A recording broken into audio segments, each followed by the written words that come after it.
lá daqui, para lá de ti, quem sabe até para lá de nós. Vou correndo atrás, movendo a paz, querendo esperar-te a sós. Vou por aí sem querer ver o tempo ir no que vai dar, o que vai vir. Mas eu vou, pois nem que chovam canivetes, levo os discos e as cassetes para nos embalar aos dois. À conversa com, hoje é com muito prazer que recebo um amigo, um irmão, vamos chamar-lhe assim. Crescemos em ambientes iguais, fomos partilhando pessoas também iguais. O Luís Caracol, é um prazer receber-te aqui. Prazer muito grande estar aqui contigo. Sejas bem-vindo à fama. O Luís, que toda a gente conhece, o Luís Caracol, para mim, um dos melhores escritores de canções em Portugal e instrumentistas também. Isto também parte de uma personalidade, alguns dizem, muito própria e fruto do facto de ter a correr nas veias as latitudes africanas, Brasil, Portugal. No fundo, é disso que estamos a falar também, é esta miscigenação que às vezes torna também os povos e as culturas mais ricas e mais ricos os povos. Em 2012 fez o seu primeiro álbum, o Devagar, que foi lançado em 2013, com participações de nomes que também ele pode confirmar se são referências ou não, como Sara Tavares, Zé Cabaleiro e outros tantos. E neste tempo de pandemia também um pouco no seu sótão, fazendo alguns diretos, lives, como se costuma dizer, para os amigos e muitos fãs que o Luís tem. Foi também fazendo as suas novas canções para um disco que se chama Sótão. Luís, como é que foi, e vamos começar por aí, tu como músico viver estes tempos de pandemia, depois de, salvo erro, em 2019 teres participado também no Festival da Canção, e nós sabemos que quando se participa numa montra como o Festival da Canção, perspectiva-se logo uma exponenciação no mercado para trabalho, para os músicos. Como é que foi fazer quase uma marcha atrás, repentina? Opa, foi um bocado dramático, quer dizer, eu não gosto muito de personalizar esta questão. Eu acho que faço parte de um grupo de gente ligada à arte e à cultura que passou por um mau bocado, quer dizer, e que infelizmente ainda não acabou. Eu acho que muitos de nós que estamos ligados a esta área já sabíamos das fragilidades que estão inerentes a fazê-lo num país como Portugal. Mas obviamente que viver uma situação de pandemia com muitas particularidades veio revelar o quão frágil é.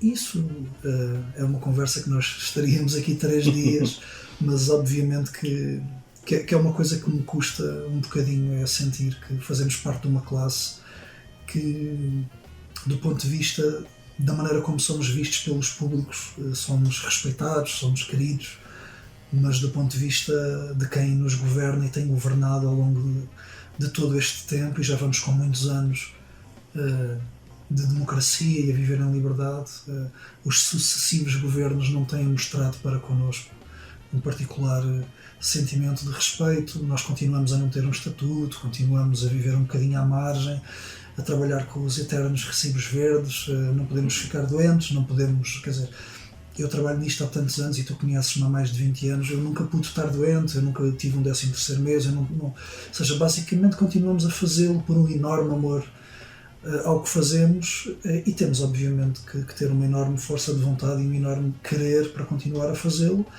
Portanto, a pandemia foi vivida um bocadinho também assim, com este lado também de perceber as nossas fragilidades. Agora, temos que também que fazer às vezes dos momentos de crise momentos de força, e eu tentei fazê-lo, apesar de num primeiro momento me ter ido abaixo um bocado, os primeiros 6 meses foram duros, depois decidi voltar para o estúdio, mesmo sozinho, e construir o Sótão, que é um EP que tem 3 temas, e que tu conheces, e que acabou por ser uma viagem em que gravei os instrumentos todos, mas também acabou por ser um bocadinho uma espécie de grito e de maneira de conseguir exaltar estas coisas todas. Foi continuando a trabalhar e continuando a construir para seguir em frente. Esse grito, entre aspas, do Ipiranga, faz com que tu agora também prepares um espetáculo mais intimista, onde estás perante o público sozinho com alguns instrumentos. Vamos chamar-lhe quase, será uma mais-valia, ou é uma das mais-valias que se tira desse momento que tu viveste em pandemia no teu sótão, quando foste tendo esse trabalho quase introspectivo, estiveste ali sozinho. Sim. Agora apresentas, e precisamente passas por Famalicão para apresentar esse projeto. É uma forma também de perceber que a determinada altura esse lado de sobrevivência que os músicos têm que ter faz com que tenhamos que ter capacidade inventiva para... Sim, acho que tens toda a razão no que estás a dizer. Eu acho que é uma mistura de coisas. Uma delas é, nós obviamente, quase todos nós temos que ter uma capacidade camaleónica de nos irmos adaptando um bocadinho aos momentos.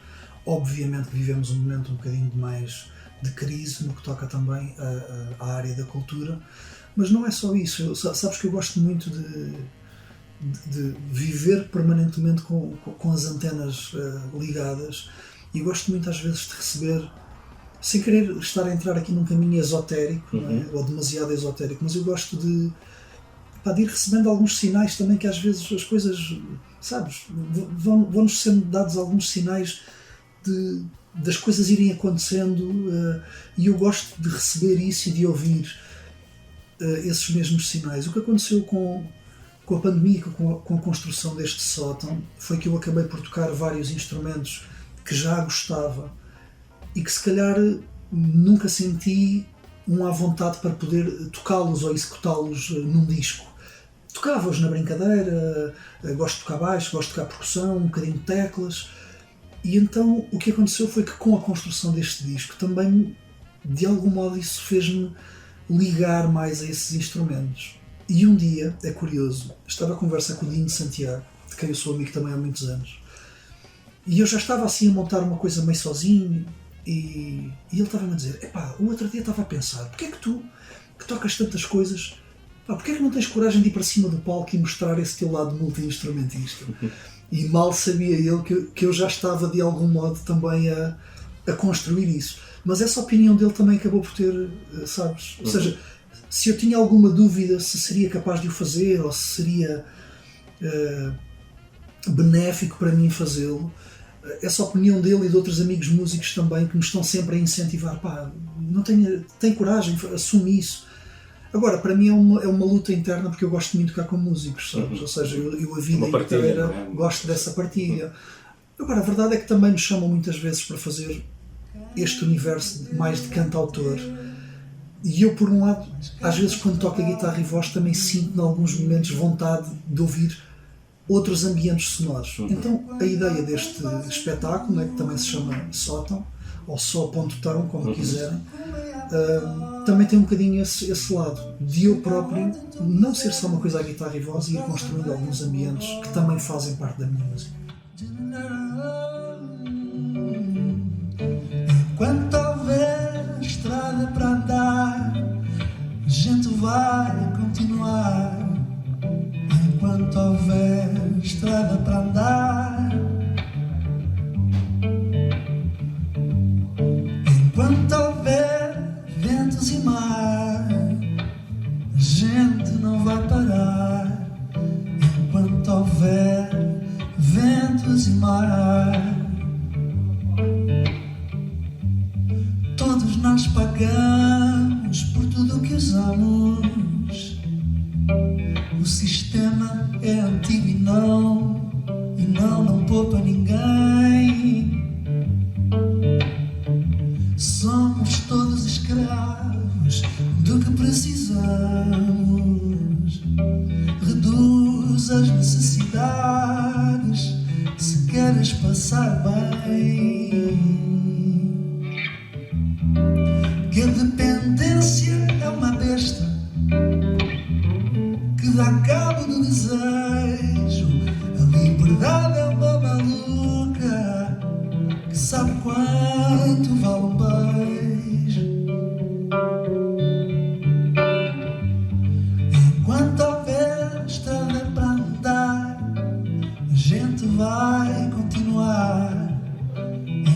enquanto houver estrada para andar,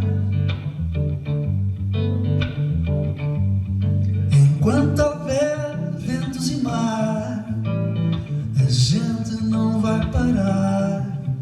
Enquanto houver ventos e mar, enquanto houver estrada para andar, enquanto houver ventos e mar, enquanto houver estrada para andar, enquanto houver ventos e mar. É incontornável, temos que falar da tua participação no Festival da Canção. Como é que foi aquela participação, entrar ali naquele meio, que há muita gente que entra e que vem de outras áreas e que se sente ali um pouco também fora da sua zona de conforto? Como é que foi? Pai, sabes que eu tento sempre ter algum cuidado quando falo do Festival da Canção, porque já houve malta que ficou meio que ofendida comigo por eu omitir algumas opiniões. Não é que isso tenha particular importância para mim, mas por outro lado também entendo que há muita gente, sabes? Há muita gente envolvida no Festival da Canção que vive o Festival da Canção de uma maneira tão intensa e tão efusiva, que muitas vezes se sente assim melindrado com estas coisas. Eu acho que o festival, obviamente que é uma montra importante para muita gente. Eu acabei por me arrepender um bocadinho de ir ao festival e não tem de todo a ver com a classificação. Tem mais a ver com...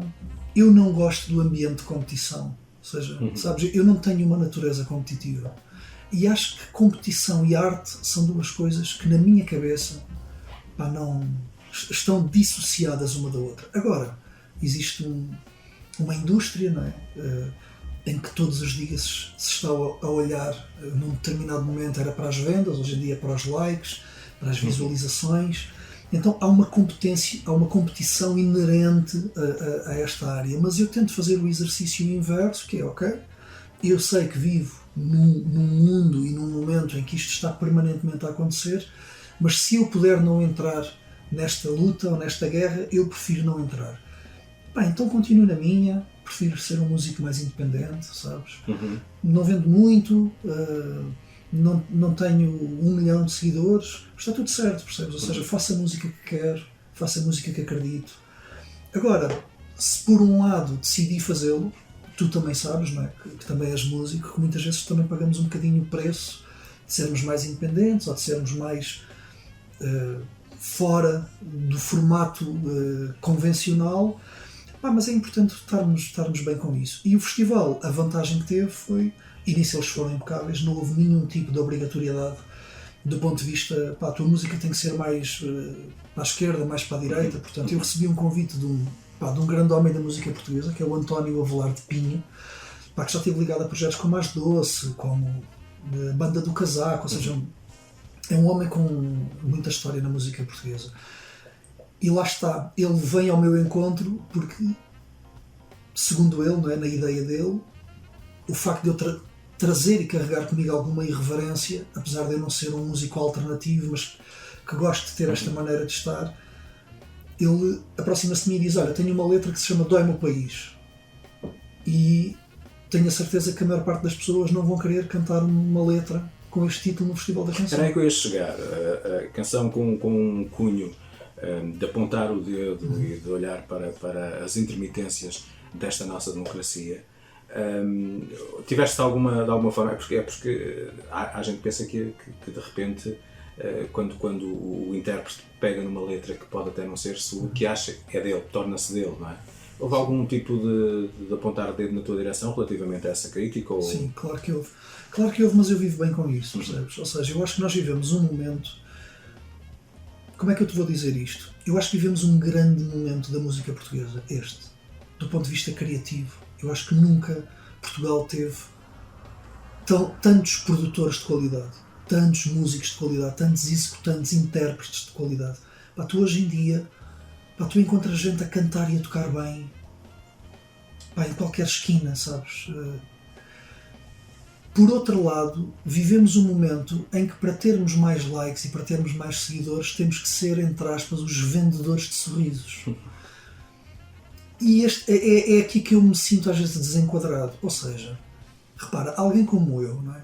Que tem como grandes referências, desde Angola, o David Zé, o Filipe Mukenga, o Rui Mingas, como tem o Marley, como tem o Zeca, o Fausto, o Sérgio Godinho, o Palma. Eu não me apetece ser um vendedor de sorrisos, ou seja, eu sorrio quando tenho que sorrir. Mas se eu olho para as coisas e não vejo um panorama bonito, porque é que eu não hei de fazer uma canção a falar sobre isso? Repara, nós vivemos num momento em que a intervenção está claramente fora de moda. E se tu fores reparar, tirando o hip-hop, que continua a ter alguma liberdade no discurso, a música pop, a música ligeira, a música dita contemporânea, comercial, quem é que hoje em dia usa letras ou fala de coisas que não sejam a vender sorrisos ou a vender alegria? Ou é cada vez menos. Mas olha, não há aí uma espécie de contrassenso, porque nós fala-se em vender sorrisos, é uma verdade, mas depois nós vemos gerações a puxarem por algumas músicas de Zeca Afonso, do Jorge Palma, do Sérgio Godinho, que nunca venderam sorrisos, que foram os grandes autores de intervenção dos nossos tempos e que, ou seja, será que se fechou a concha e alguém que venha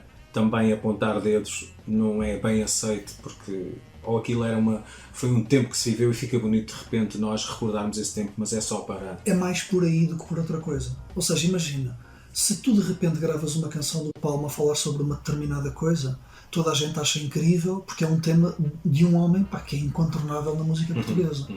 Se és tu a fazê-lo de uma maneira autoral, se calhar já não tem tanta graça. É um bocado o que estás a dizer, ou seja, para muita gente da indústria e dos meios de comunicação aquilo fez sentido numa determinada época. Obviamente que nós hoje não vivemos um tempo de ditadura, mas o que é que nos querem dizer com isso? Que está tudo altamente funcional à nossa volta? Que está tudo a correr lindamente à nossa volta?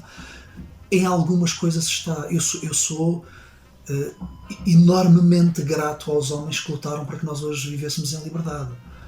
E acho que isso é fundamental para que nós hoje nos possamos expressar da maneira que queremos. Ainda assim, eu acho que é fundamental não dissociar do artista, do cantautor, assuntos que sempre fizeram parte da música, estiveram intrinsecamente ligados à música. O artista, o cantor, o cantautor foi sempre um mensageiro, sempre. A história da música diz-nos isso. Desde o Bob Dylan, toda a gente, sabes? E hoje vivemos um momento em que as nossas canções quase todas têm que ser histórias de amor, ou histórias de sorrisos, ou histórias felizes, porque isso vende mais. A sociedade quer viver letargicamente. Totalmente. Não quer encarar a realidade às vezes, não é? Muitas vezes. E nos dias que correm, escondemos, a sociedade esconde-se muito atrás da rede social, onde pode verter algum veneno, mas na cara não é assim. Na cara não é assim. E vê, tu usa as tuas redes sociais e usa isso, que é, se um dia tu tiras uma foto a sorrir com alguém, a dizer encontrei este meu amigo no jardim e estão os dois a sorrir, tu vais ver a quantidade de likes ou a quantidade de mensagens que isso atrai, ou tu dizes hoje vi o telejornal e não gostei da opinião daquele tipo. Ou seja, as pessoas não querem saber disso, percebes? As pessoas estão meio que afastadas com isso. Agora, eu não vou mudar por causa disso. Eu quando comecei a fazer música, sabes, tinha aquela utopia, queria fazer música para mudar o mundo. E hoje em dia dou por mim a fazer música mais para que o mundo não me mude a mim. Não me mude a mim, percebes? Portanto, eu já não vou mudar nada. Eu só quero é manter-me no meu caminho e a fazer o meu percurso. E se as pessoas quiserem gostar, ouvir, partilhar, está tudo ótimo. Se não quiserem, está tudo ótimo também. É o meu entendimento e de muita gente, estás no bom caminho sempre. Obrigado. Nunca descarrilaste. Olha, relativamente ao regresso aos espetáculos, nós estamos agora também todos a renascer, vamos chamar-lhe assim. Como é que tens estado em termos de agenda? Vais trabalhando? Nós também vivemos constantemente neste desconhecimento de saber como é que é amanhã, se volta tudo atrás, andamos aí numa incógnita valente. Mas tens tido marcações? Como é que está em termos de agenda? Olha, eu tento viver um dia de cada vez. A minha média, mais ou menos, de concertos por ano, andava entre os 30 a 40 concertos por ano. Este ano vou fazer 15. Obviamente que não é um ano incrível, mas é preciso entender que as coisas estão ainda num processo de metamorfose e com esta história toda do Covid não percebemos ainda, entre avanços e recuos, como é que vai ser também o próximo ano. Tenho já algumas coisas agendadas, estou a contar que seja um ano bom. Eu também vou lançar um álbum novo no último trimestre de 2022, que será um concerto ao vivo, ou seja, um concerto que será gravado ao vivo, porque eu faço 17 anos de carreira. Então isto estava planeado para os 15 anos de carreira, veio a pandemia, a coisa ficou... E eu achei graça, tipo, ok, não é um número, entre aspas, que habitualmente festejas os 10, os 15, os 20, os 25. Disse, eu vou fazer uma coisa fora da caixa, tipo, olha, 17. Então esses 17 anos de carreira vão ser celebrados com um concerto que irá virar uma gravação e um álbum gravado ao vivo. Mais coerência, os números redondos fazem-me um bocado de confusão. Os redondos fazem um diário. Olha, tu tiveste, salvo erro, em março de 2017, por aí em Vila Nova de Famalicão, Casa das Artes. Estás de regresso, és bem-vindo. Obrigado. E eu é que dou as boas-vindas porque já me sinto um filho da terra, não é? Já são também 20 anos por cá. Espero que tu tens essa facilidade como nós temos. Eu costumo dizer que é a confraria de Alfornelos faz amigos por onde passa sempre e deixa sempre marca. É verdade. E portanto tu vais deixar de certeza em Vila Nova de Famalicão. Obrigado por teres cá estado. Obrigado, foi um prazer enorme. Obrigado. Um abraço. À conversa com Luís Caracol. Pesquisem. Hoje não é preciso dar muitas moradas como diz o outro, 3 duplos Vs. Não é preciso. Luís Caracol no Google e quem conhece, conhece. Quem não conhece não sabe o que está a perder. Portanto, procurem Luís Caracol e fiquem por dentro do trabalho do Luís. Grande abraço, Luís. Abraço.